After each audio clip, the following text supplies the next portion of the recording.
with us. It's time for us to move on the show. But let me just quickly introduce to you my gentlemen for the rest of sports tonight. Tunde Ogushiku is back from Ghana, looking good. Did you pick up a few words from Ghana? What did you pick up from Ghana? Well, they used to say Chale. That's the only thing you brought back from Ghana. Well, anyway, maybe you didn't stay long enough. You didn't stay long enough. Most likely. All right, but good to have you back. Very good. And it was a good one for Nigeria. Yes, a very good one for Nigeria. Okay. And Saeed is also with us on the show tonight. Saeed, good to have you join us again on Sports Tonight. I must say I've had a wonderful time tonight with DG, National Sports Commission. Very, very intelligent man, and learned so many things, jotted so many things for me, and it's actually a pleasure being with him tonight. All right, but guys, before I come to you guys, let me just run through a few stories very, very quickly.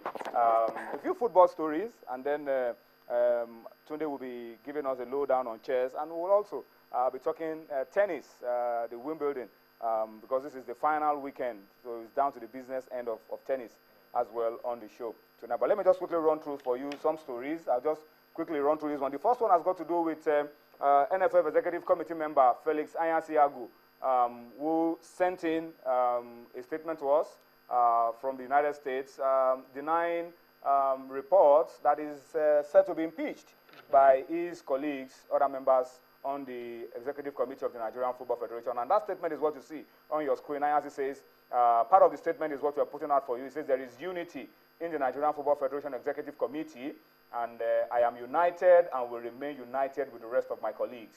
I have always been a team player, and I've had no problems with anyone, let alone the past president of the federation who endorsed me during the election. I'm sure he's referring to Alhaji Aminu Megeri. He says, I have been a part of the efforts of the board to move Nigerian football forward and will remain committed to this principle. That's Felix Anyasiagu, NFF Executive Committee member, sending us that piece, of course, from the United States of America. All right, from there, let me just quickly tell you that this weekend we'll be playing March Day 17 of the Globe Premier League. So, our usual style, we're asking you, where will the away victory come from this weekend? Where will the away victory come from this weekend? Let me run through very quickly the fixtures. Aqua United will be hosting Kano Pillars in Uyo. That game will be live on Super Sports. Those ones will allow us to use footages of the league on our shows. We have Warri Wolves against Enyimba. That game will be played in Warri. I probably will be at that game to see it and see if I can get footages across as well. Heartland will be hosting Dolphins in Oba. 3SC will be hosting Giwa in Ibadan. That is a very big game in Ibadan this Sunday. Nasarawa United will be taking on Ifeanyi Uba. That will be at the Aparaku Stadium. And then you have Kwara United hosting Sharks of Port Harcourt in Ilorin on Sunday. Abia Warriors will be taking on FC Taraba. That should be in Aba because their ground has been put aside for now. And then you have Sunshine League leaders against Bayelsa United. That will be in Akure on Sunday. That's a massive game. Rangers will be hosting Lobi in Enugu. And then Wiki Tourists of Bauchi will be confronting El Kaneme Warriors of Maiduguri. These are the fixtures for March Day 17 of the Globe Premier League. So once again, where will that away victory be coming from? Let's hear from you. As you send your tweets, as you send your comments on Facebook, where will the away victory be coming from? You could even go one step further by telling us what you think the scoreline would be. All right, so I'd like to interact with you on that as we go on. Let me also touch upon this one very quickly. The League Bloggers Award for the month is out, and it is Eche Edo of Giwa that has been named Icheme Edo, I beg your pardon, Icheme Edo of Giwa FC that has been named the Player of the Month.